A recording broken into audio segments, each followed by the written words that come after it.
시간 우리 믿음의 고백을 하나님께 드림으로 말씀 앞에 나가도록 하겠습니다. 하나님 나를 사랑하신다. 하나님은 내 인생에 크고 비밀한 계획 가지고 계신다. 하나님 오늘도 나와 동행하셔서 그 계획 이루어 주신다.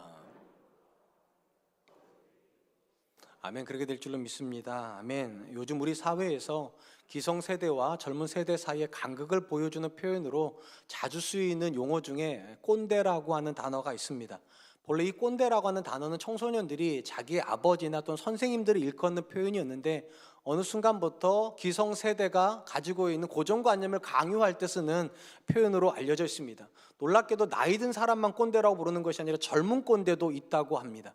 제가 인터넷을 찾아보니까 자기가 꼰대인지를 확인하는 진단 질문들이 있더라고요. 한 15개 정도가 되는데 제가 읽어드릴 테니까 몇 개 정도가 내게 해당되는지 한번 찾아보시기 바랍니다. 첫 번째, 상대방의 나이를 확인한 후에 나보다 어리면 반말을 하려고 한다.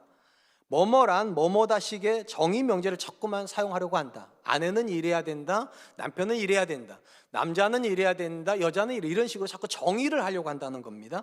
개인적인 인맥에 대해서 자꾸 이야기하고 싶어 한다. 의견을 얘기하라고 했지만 결국은 정답은 내가 이야기를 한다.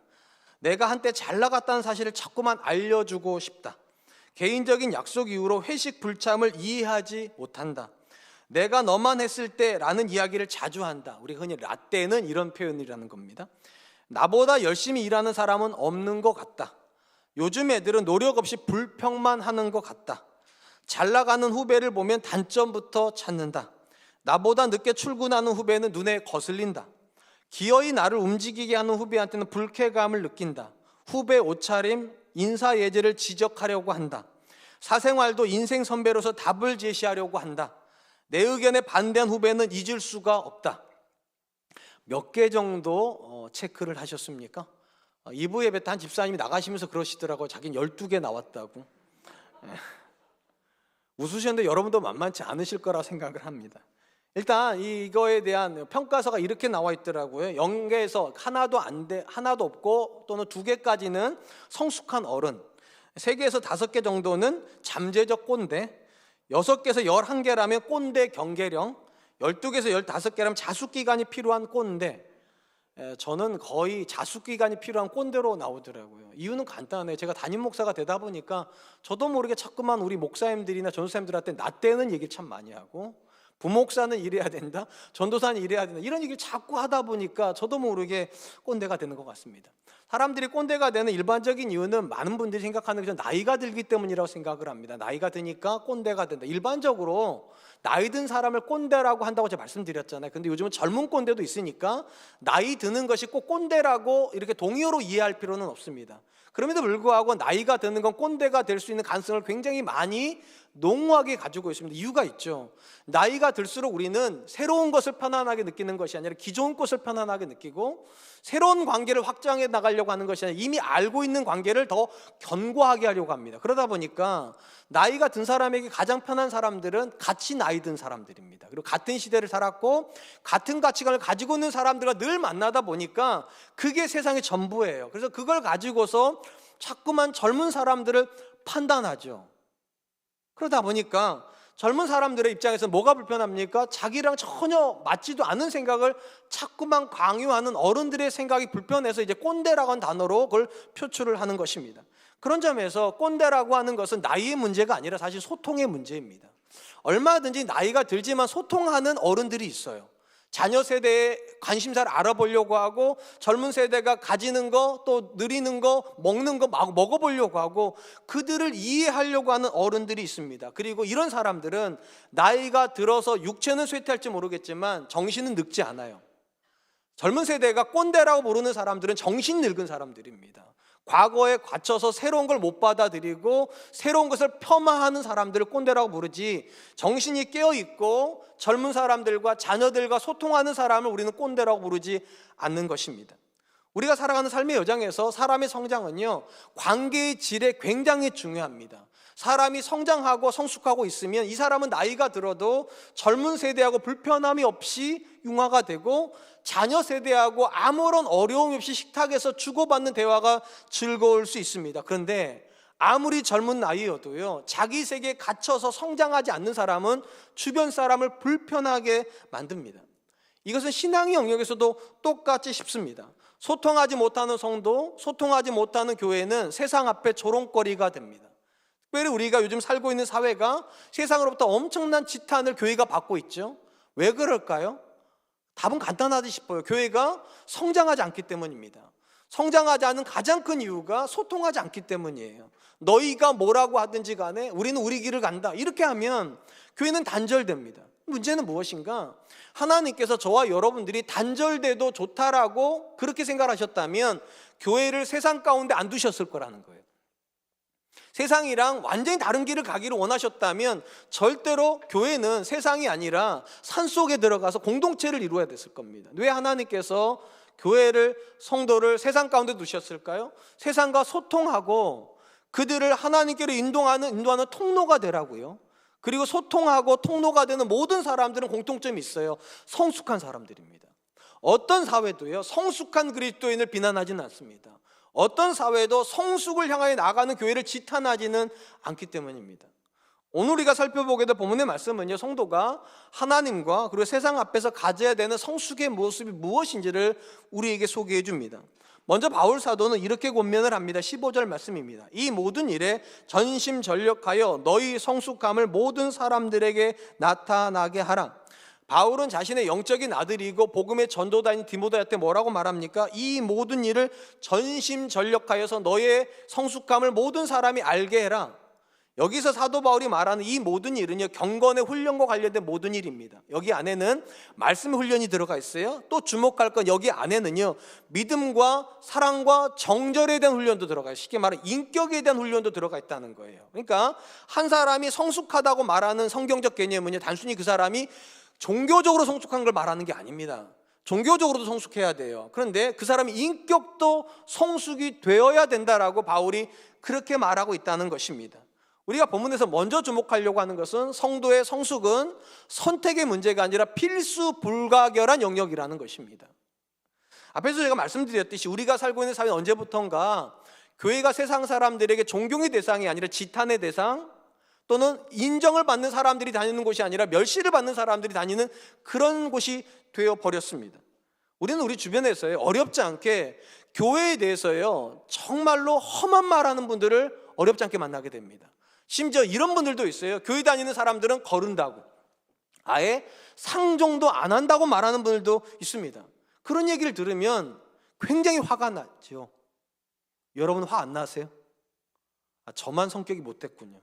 저는 너무 화가 나고 너무 억울해요. 왜냐하면 저는 아무리 봐도 제가 괜찮아 보이거든요. 저 같은 사람이랑 저는 사귀고 싶은데 사람들이 교회 다닌다는 이유로 거르고 교회라고 하면 막말을 하는 걸 볼 때마다 화가 나요. 근데 우리가 그런 사람들을 향해서 어떻게 반응할까를 묻기 이전에 그들이 싫어하는 존재가 누군가를 먼저 좀 알 필요가 있습니다. 과연 그들은 우리가 믿는 하나님이 싫어서 교회가 싫은 걸까요? 아니면 그들이 하나님을 믿는다고 말하면서 교회를 다니는 사람들이 싫어서 교회가 싫다고 말하는 걸까요? 의심이 여지없이 그들은 하나님을 싫어하지 않습니다. 그들이 싫어하는 교회는요, 그들이 싫어하는 사람들이 다니는 곳입니다. 그들의 기억 속에 있는 교회 다니는 불편한 사람들이 있어요.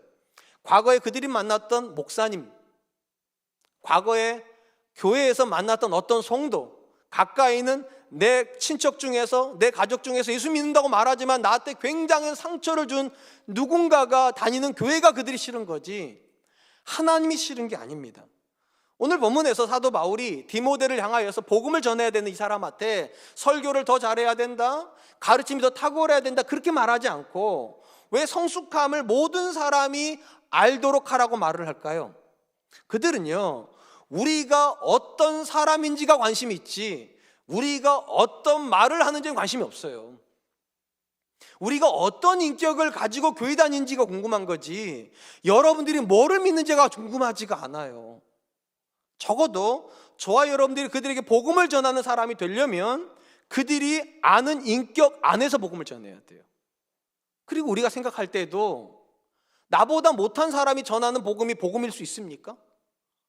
내 눈살을 찌푸리게 만드는 사람이 다니는 교회가 정말로 우리가 다니고 싶은 그런 곳일 수 있을까요? 그들의 관점에서는요, 우리의 인격이 신뢰할 수 없으면 교회는 다 나쁜 곳입니다.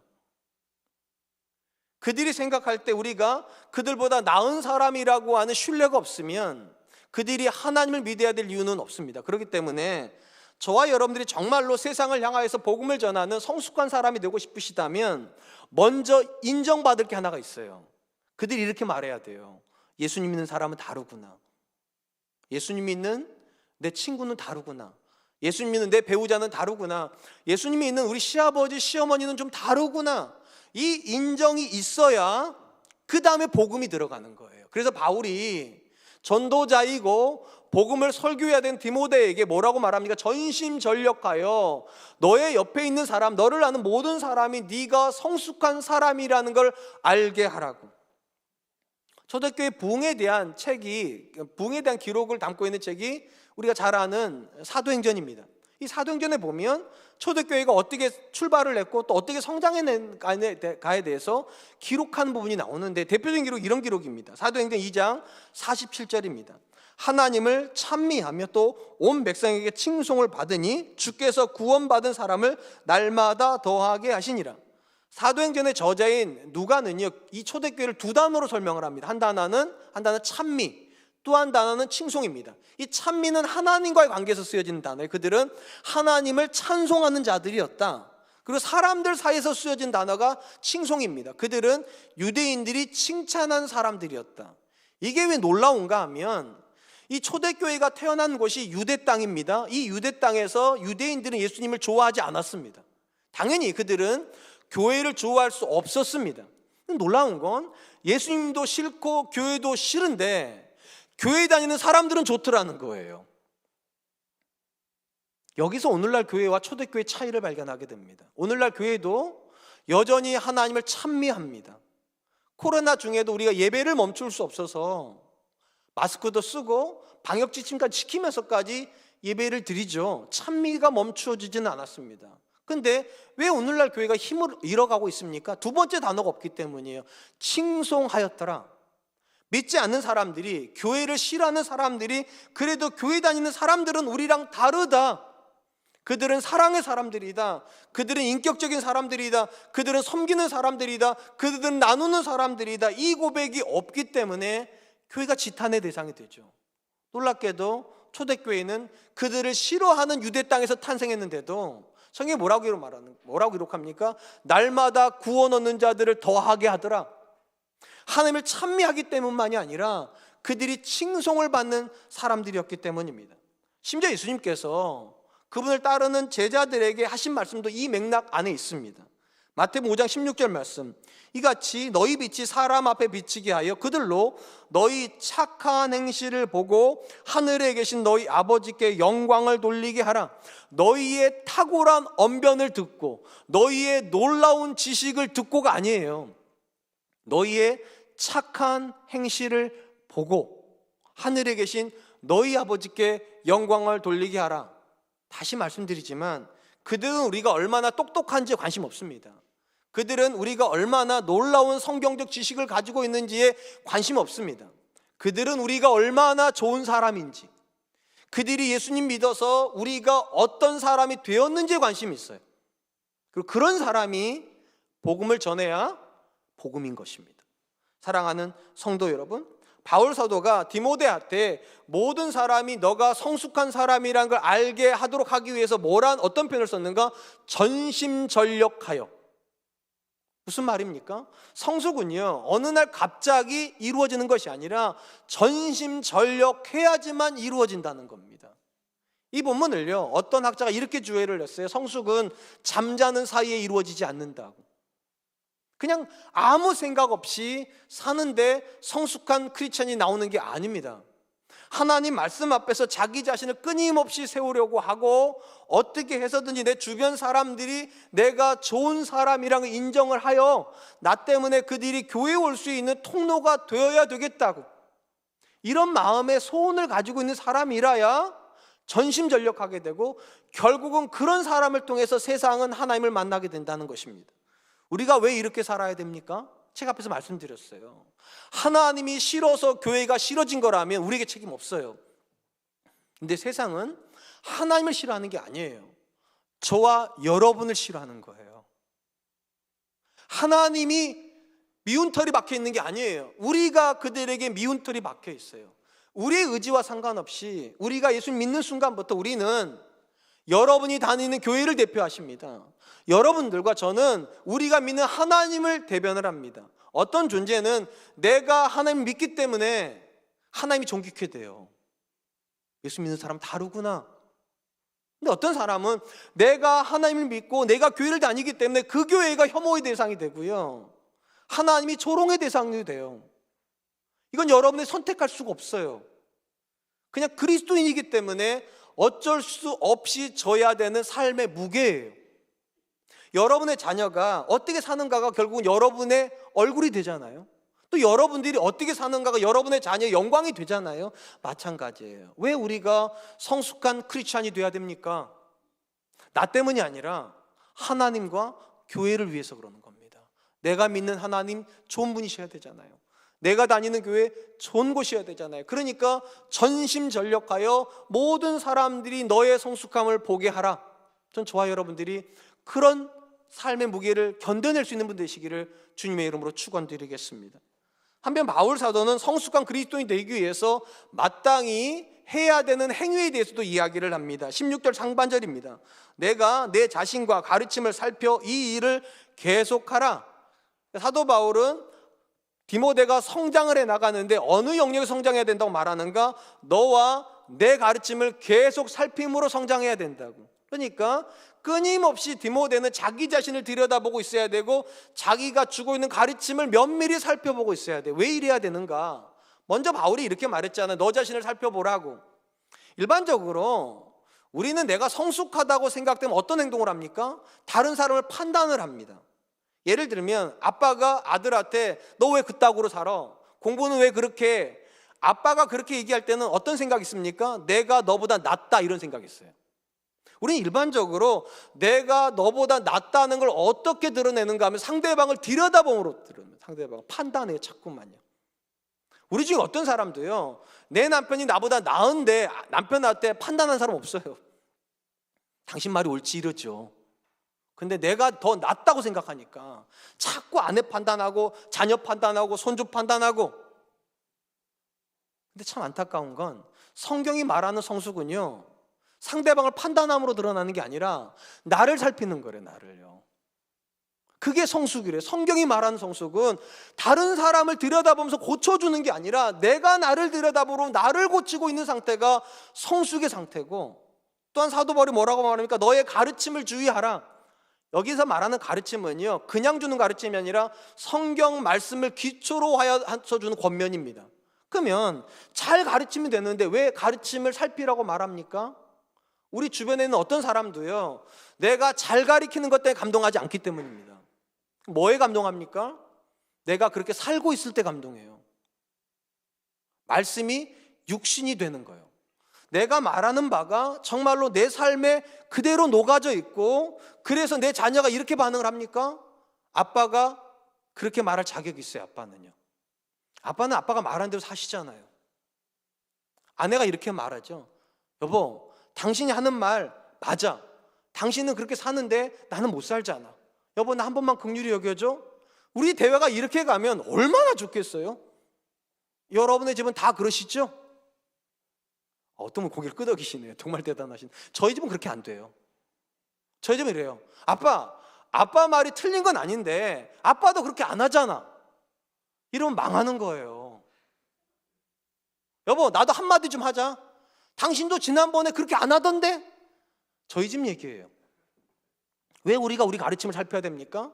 우리 가르침이 틀려서 망가지는 게 아니라 내가 그렇게 안 살고 있는데 착각을 한다니까요.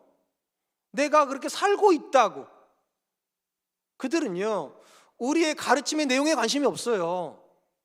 그 내용을 알고 있기 때문에 내가 어떻게 사는가에 관심이 있어요. 그래서 성경의 말씀은요, 지식으로 전달되면 안 되죠. 삶으로 전달돼야 됩니다. 그래서 바울이 말하는 거예요. 너 자신과 너의 가르침이 일치하고 있는지를 면밀히 들여다보라고. 여기서 우리가 두 번째로 주목하려고 하는 것이 나옵니다. 성숙은 끊임없이 자기 성찰로 이어져야 된다는 겁니다. 그 사람의 성찰을 하는 게 아니에요. 내 자녀의 인생을 들여다보고 있는 게 아니에요. 내 인생을 들여다보고 있어야 돼요. 나의 잘못을 들여다보고 있어야 그게 성숙이라는 것입니다. 흔히 사람을요, 불완전한 존재라고 부르죠. 사람의 불완전성이 어디서 드러납니까? 사람이 자기 자신에 대해서 모르는 영역에서 드러나요. 참 신기한 게 내가 내 인생을 끌고 가잖아요. 그러니까 어찌게 보면 가장 나를 많이 알아야 되고 가장 정확하게 알아야 되는 존재가 나일 것 같은데, 우리 주변에서 발견하는 놀라운 일이 뭡니까? 나만 모르고 다른 사람 다 아는 내 모습이 있어요. 내가 나를 몰라요. 그래서 내가 나한테 속아요. 자기가 다른 사람들과 철저하게 고립되어 있다는 걸 모르고 자기가 관계적인 사람을 착각하는 사람이 있다는 거 아세요? 제 주변에 있더라니까요. 누가 봐도 왕따인데 자기는 엄청 친구가 많다고 그래요. 자기가 자기를 몰라요. 다른 사람한테 엄청나게 상처를 주고 있는 사람인데도 스스로는요, 자기가 공감 능력이 엄청 뛰어나다고 그렇게 착각하는 사람들이 있어요. 누가 봐도 이기적인데 자기는 굉장히 이타적이라고, 나눠주지도 않으면서 이타적이래요. 자기가 자기한테 속아요. 이러보건데 사람에게 있어서 가장 어려운 지식은 남에 대한 지식 아닙니다. 그 지식은 굉장히 쉬운 지식이에요. 진짜 어려운 지식은요, 나에 대한 지식이에요. 나에 대한 지식. 오죽하면 소크라테스가 뭐라고 말했습니까? 너 자신을 알라고. 소크라테스가 철학의 시조잖아요. 철학이 뭡니까? 조금 더 나은 사람이 되자는 거잖아요. 조금 더 나은 사람이 되자고. 근데 조금 더 나은 사람이 되기 위해서 출발이 뭐라고요? 내가 나를 좀 알자고. 이게 참 이상한 거 아니에요? 좀 세상의 이치도 좀 알고 다른 사람의 생각도 좀 알아야 나은 사람이 될 것 같은데 왜 내가 나를 알아야 좋은 사람이 됩니까? 우리가 우리를 모르는 사람이니까요. 우리 이걸 잘 인정 안 해요. 다른 사람은 정말 판단도 잘하면서 정작 내가 판단의 대상이 돼야 된다는 걸 인정을 안 해요. 그래서 예수님께서 비판에 대해서 이렇게 말씀을 하셨죠. 산상설교에서. 마태복음 7장 3절로 5절 말씀입니다. 어찌하여 형제의 눈 속에 있는 티는 보고 내 눈 속에는 들보는 깨닫지 못하느냐. 보라, 내 눈 속에 들보가 있는데 어찌하여 형제에게 말하기를 나로 내 눈 속에 있는 티를 빼게 하라 하겠느냐. 외식하는 자여, 먼저 내 눈 속에 들보를 빼어라. 그 후에야 밝히 보고 형제의 눈 속에는 티를 빼리라. 여러분, 이 예수님의 말씀이 굉장히 재밌어요. 내 눈에 들보가 있는데 다른 사람은 다 알아요. 내 눈에 들보가 있다는. 그러면 상식적으로 그 들보를 내가 끼고 있는데 내가 알아야 되잖아요. 들보를 가지고 있는 내가 모른대요. 나를. 그러면서 놀랍게도 상대방의 눈에 있는 티는 기가 막히게 찾아낸대요. 여러분, 들보는 이 정도 되는 거예요. 티는 면밀히 들여다봐야 보일까 말까 한 거예요. 근데 내 거 이따시만한 거, 애들 쓰는 표현이에요. 못 봐요. 근데 남의 거 눈곱만큼 더 적은 거를 그건 기가 막히게 찾아낸다. 예수님이 말하는 사람 정체성이 뭡니까?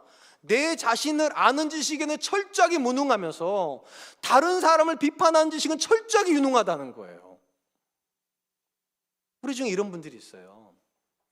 내가 내 자녀에 대해서 너무 잘 알아가지고 내 자녀의 모든 흠을 다 발견하고 있다고. 아빠 눈에는 다 보여. 너 그딴 식으로 살지 마. 이렇게 말하는 분들이 있어요. 여러분, 말씀드릴게요. 여러분 눈에만 보이는 게 아니에요. 모든 사람들의 눈에는요, 상대방이 다 보여요. 여러분의 자녀도 여러분의 흠을 보고 있어요.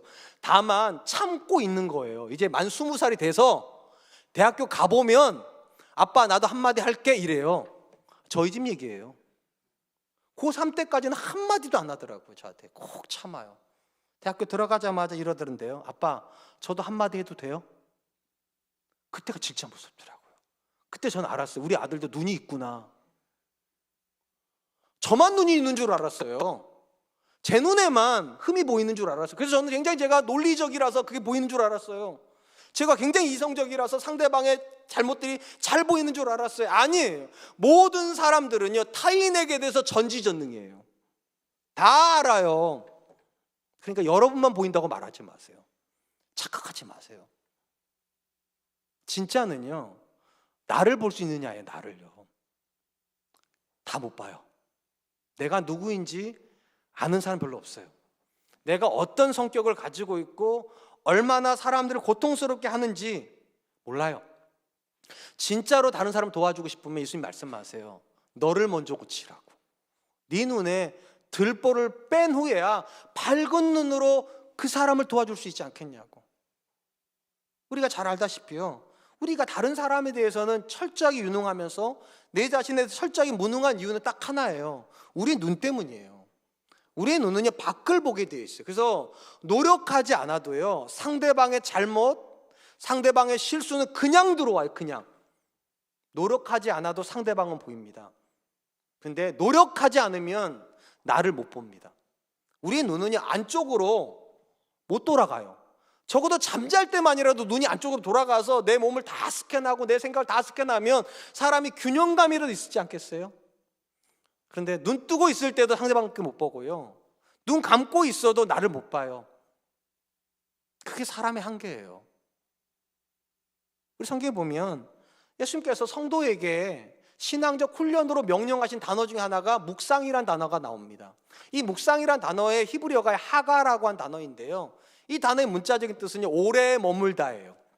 그러니까 하나님의 말씀을 쓱 지나가지 말고 하나님의 말씀에 오래 머물러 있는 상태가 묵상이에요. 그럼 왜 오래 머물러야 되는가? 두 가지 이유 때문이에요. 첫 번째, 그 말씀이 진리이기 때문에 정확하게 그 뜻을 알기 위해서 오래 머물면서 생각하라는 거예요. 이 단어의 뜻이 뭘까? 문맥적으로 앞뒤에 비춰봤을 때 이 문장이 우리한테 주는 뜻은 뭘까? 이걸 찾아야 돼요. 소설책이 아니기 때문에. 두 번째가 진짜예요. 그 말씀이 내 안으로 들어가게 하기 위해서요. 앞에서 말씀드렸듯이 사람은요, 물리적인 눈이 앞을 보게 되어 있어요. 말씀은 내면을 들여다보는 창이에요. 그러니까 하나님께서 그분의 시선을 가지고 우리 내면을 들여다보게 하기 위해서 말씀 안에 머무르라고 말하는 거예요. 그리고 말씀이 내면으로 들어가면 뭐가 되는가? 어떤 일이 벌어지는가? 문제가 밖에 있지 않다는 걸 알게 돼요.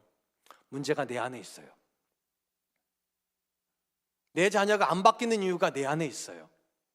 부부관계가 계속 평행선으로 가는 이유가 내 안에 있다는 거를 말씀 안에 머물러 본 사람이 알아요. 그리고 놀랍게도 그렇게 해서 반성하고 성찰하는 사람은 성숙한 사람이 돼요. 여러분 생각하시기에 어떤 사람이 회개하는 사람이 될 것 같습니까? 제가 경험해 보니까 성숙한 사람이 회개하더라고요. 잘못을 많이 한 사람이 회개하는 게 아니에요. 성숙한 사람이 회개를 해요. 부부관계도 마찬가지고요, 부모와 자식관계도 다 마찬가지예요. 우리는 잘못을 더 많이 한 사람이 잘못했다 말해야 될 것 같잖아요. 근데 어떤 사람도요, 잘못을 많이 해도 고집 피워요.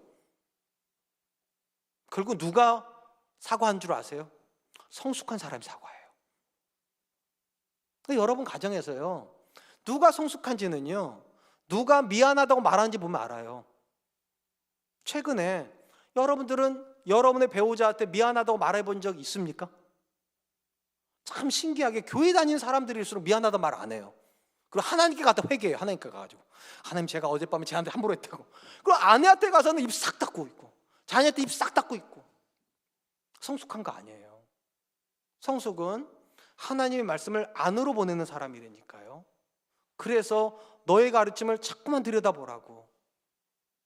그 말씀대로 누군가를 가르치기 전에 그 말씀이 너를 가르치고 있는지, 그 말씀대로 너가 살고 있는지. 사랑하는 성도 여러분, 성경은 하나님께서 온 땅을 두루 감찰하시면서 악인과 의인을 구분하신다고 말을 하죠. 근데 이 말이 참 놀라운 게, 선하신 하나님의 기준으로 볼 때 이 땅에 의인이 존재할 수 있습니까? 없어요. 우리는 다 부분적으로 선하지 의인이 될 수 없어요. 그런데도 놀랍게도 하나님은 의인을 찾아내신대요. 그런 점에서 놓고 보면 하나님이 찾아내시는 의인은 흠이 없는 사람을 말하는 게 아닙니다. 그러면 하나님이 찾으시는 의인이 누굴까요? 자기가 죄인인 걸 아는 사람이요, 그 사람이 의인이에요. 이 땅에는 대부분의 사람들은 어떻게 생각하는가? 그 사람이 문제라고 생각합니다. 내 아내가 문제고, 내 남편이 문제고, 내 자녀가 문제고, 우리 부모가 문제고, 우리 교회가 문제고, 목사가 문제고, 정부가 문제고, 다 그렇게 해요. 그래서 나라는 발전 안 해요. 가정도 발전 안 해요. 관계도 발전 안 해요. 누가 발전합니까? 내 탓이오 말하는 사람, 내 탓이오. 내가 문제구나. 내가 내 자녀를 인격으로 대하지 않았구나. 아빠라는 이유로 너는 들어. 아빠가 말하면 무조건 넌 따라. 까라면 까. 제가 주로 많이 썼던 표현이에요. 고3 때까지 듣더라니까요. 근데 대학교 들어가니까 애가 그러더라고요. 아빠, 내가 왜 아빠 말 들어야 돼? 굉장히 무서운 시절이 오더라고요. 그래서 요즘 제가 반성을 참 많이 합니다. 내가 그렇게 못 살았구나.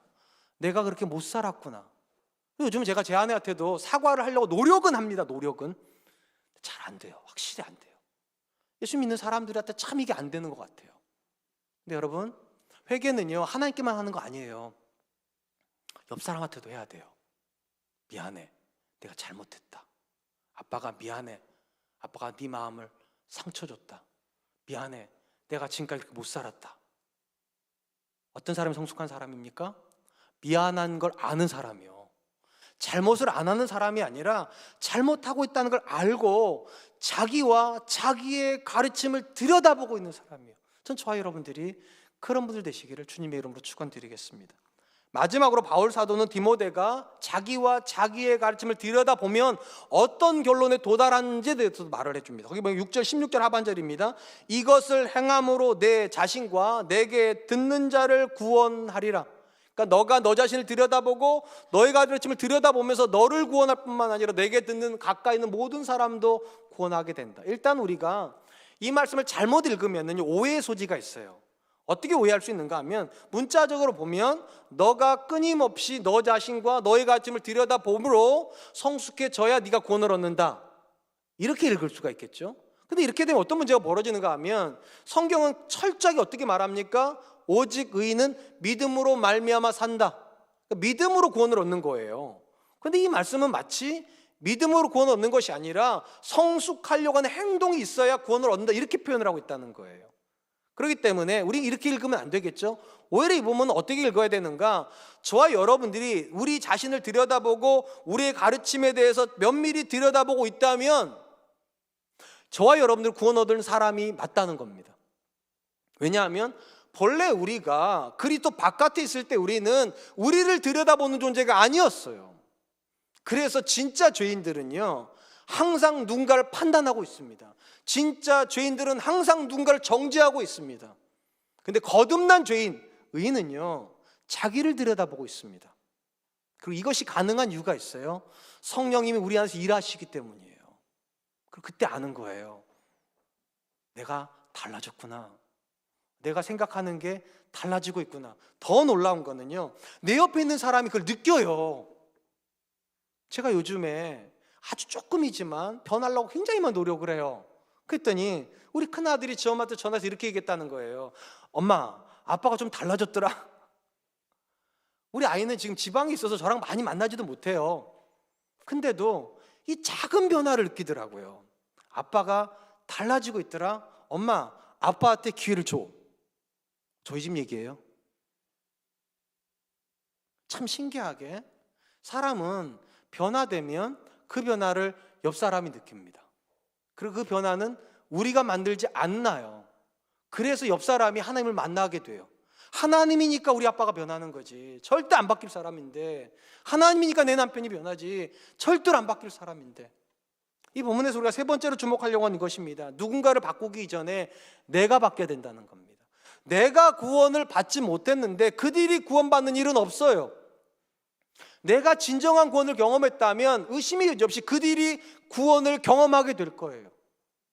교회 다니는 분들 중에 자신이 믿고 있지만 내 사랑하는 사람들이 믿지 않는 것 때문에 고통당하는 분들이 있어요. 남편이 믿지 않는 것 때문에 오랫동안 기도했는데도 아직도 안 믿고, 자녀들이 안 믿고, 또 부모님들이 안 믿는 것 때문에 기도하는 분들이 있어요. 정말 간절히 기도하실 겁니다. 근데 우리가 본문의 말씀 유심히 들여다보면 우리의 기도의 지점이 어디서부터 출발할지가 나와요. 하나님은요, 여러분이 먼저 구원받기를 원하십니다. 여러분이 먼저 구원을 받고 그 구원을 기초로 해서 그들이 구원을 받는 거예요. 이게 왜 중요하냐면 구원의 가장 중요한 요소가요, 여러분의 구원 안에 그들의 구원이 들어가 있다는 거기 때문이에요. 사도행전에 보면 이런 말씀이 있어요. 사도행전 16장 31절 말씀, 이르시되 주 예수를 믿으라. 그리하면 너와 내 집이 구원을 받으리라. 이상하죠? 내가 구원을 받았는데 왜 나뿐만 아니라 너의 집도 구원을 받습니까? 우리는 그렇게 안 되잖아요. 나는 구원을 받은 것 같은데 왜 내 남편은 교회를 안 다니는 걸까요? 왜 내 자녀는 교회에 대해서 마음이 닫혀 있는 걸까요? 이 말씀대로라면 안 맞아야 되는데 왜 내가 예수를 믿으면 너와 내 집이 구원을 받을까? 한 사람의 구원은 우리가 생각하는 것보다 훨씬 파급력이 크기 때문입니다. 굉장히 많은 분들이요, 구원을요 종교적으로 생각을 해요. 주일날이 되면 깨끗한 옷 입고 늦지 않게 교회 오는 거, 그걸 구원이라고 생각하는 분들이 계세요.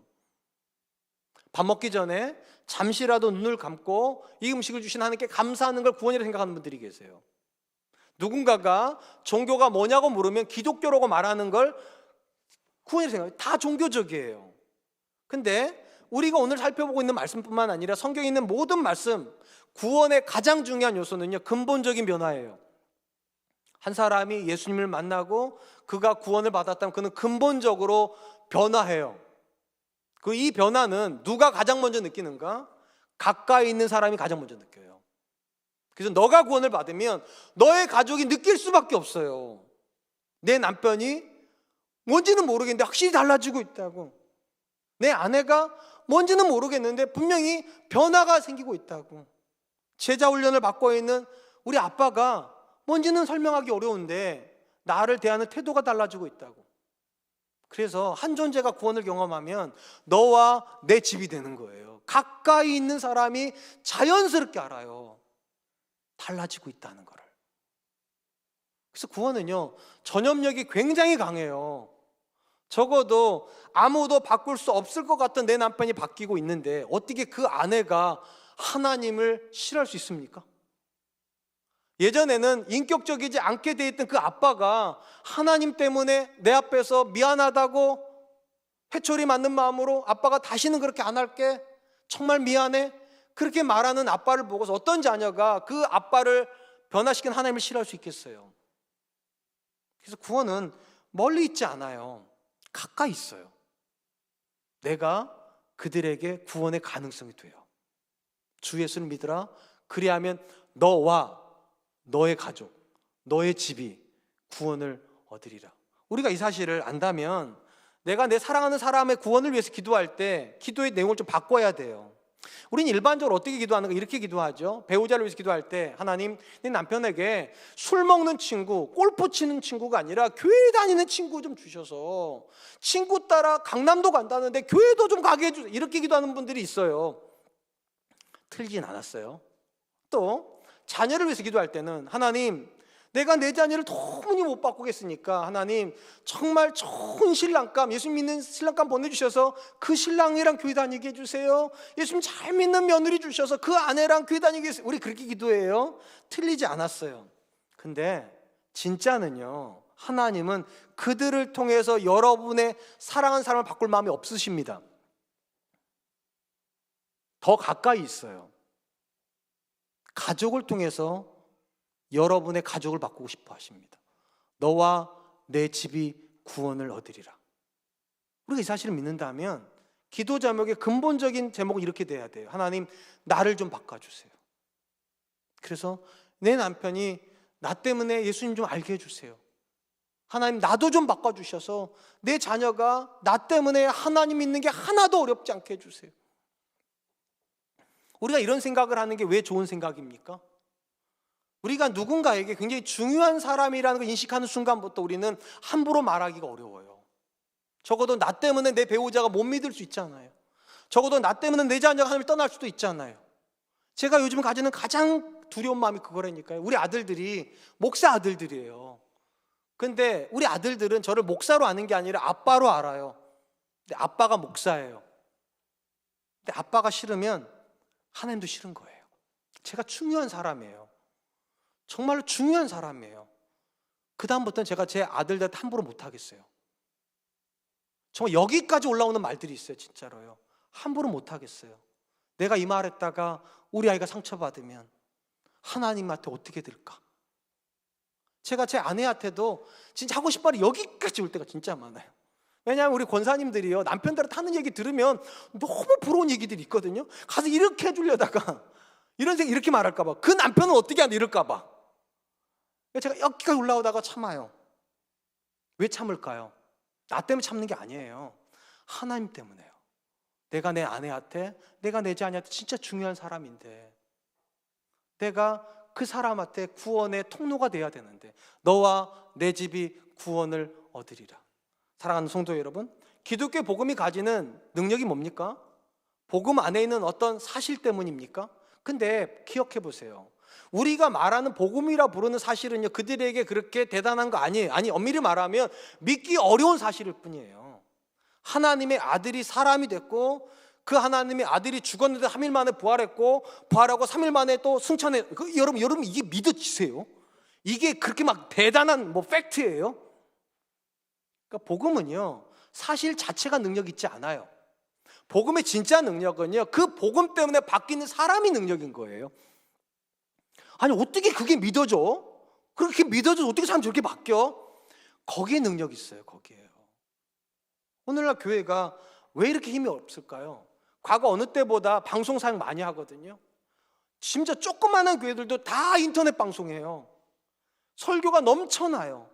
더 고급스러운 설교, 더 탁월한 설교들이 엄청 나는데 왜 교회는 힘이 없을까요? 이건 간단해요. 사람이 없기 때문이에요. 복음을 삶으로 보여주는 사람이요, 내가 내 옆 사람에게, 내 자녀들에게, 내 부모에게, 내 아내에게, 내 남편에게 진짜 중요한 사람이라는 걸 인식하고 있는 사람이에요. 그래서 복음을 삶으로 보여주려고 하는 사람이 있어야 그들이 구원받습니다. 너와 너에게 듣는 자들을 구원하리라. 전 저와 여러분들이요, 내가 진짜 구원 얻은 사람이었으면 좋겠어요. 그리고 나로 인해서 그들이 구원을 경험할 수 있기를 소망했으면 좋겠습니다. 이제 말씀을 맺으러 갑니다. 우리가 사는 사회에서 성장은 굉장히 중요해요. 왜냐하면 성장하지 않으면 도태가 돼요. 나이가 들어서 어른이 되는 거 아니에요. 성숙해야 어른이 되는 거예요. 얼마든지 나이가 들었는데도 멸시의 대상이 됩니다. 꼰대 소리 들으면 멸시해요. 그래서 사회에서도 나이 들면서 점점 성숙해져야 돼요. 신앙도 마찬가지예요. 성숙한 교회가 칭찬을 받지 10년 됐고 20년 됐고 30년 됐고 연수가 늘어나는 교회가 칭찬 듣지 않아요. 오늘 본문이 성숙의 관점에서 세 가지를 우리에게 권면해요. 첫 번째, 성숙은 선택의 문제가 아니라 필수의 영역이에요. 우리가 그들보다 낫다는 걸 그들이 확인하기 이전에 복음은 의미 없어요. 더 나은 사람이 전해야 복음이에요. 두 번째, 성숙은 그들을 바꿔주는 능력이 아니라 나를 바꾸는 능력이에요. 성숙한 사람일수록 내면을 들여다봐요. 너와 너의 가르침을 주의하라. 세 번째, 성숙은 내가 중요한 사람이란 인식을 하는 거예요. 나 때문에 내 배우자가, 나 때문에 내 자녀가 하나님께 멀어질 수 있다는 이 인식이 있어야 삶을 고치기 시작해요. 전 저와 여러분들이 그런 분들 되시기를 주님의 이름으로 축원드리겠습니다. 이 시간 주신 말씀을 기억하면서 세 가지를 위해서 기도했으면 좋겠습니다. 하나님, 내게도 성숙은 선택의 문제가 아니라 필수적인 문제가 되게 해주시고, 내 주변 사람들에게 나의 성숙을 드러낼 수 있는 사람 되게 해주십시오. 두 번째로, 하나님, 다른 사람을 고쳐주는 성숙이 아니라 내 내면을 바꾸는 성숙으로 전환하게 해주십시오. 문제가 그들에게 있지 않습니다. 내게 있습니다. 세 번째, 하나님, 내가 중요한 사람이란 인식의 전환이 있게 해주십시오. 내 옆에 있는 내 가족들이 나 때문에 하나님 믿게 해주시고, 나를 알고 있는 사람들이 내가 복음에 걸림돌이 되지 않도록 주님, 내가 중요한 사람인 걸 인식하고 그렇게 변화되게 해달라고 우리 같이 한 번만 기도하도록 하겠습니다. 기도하겠습니다.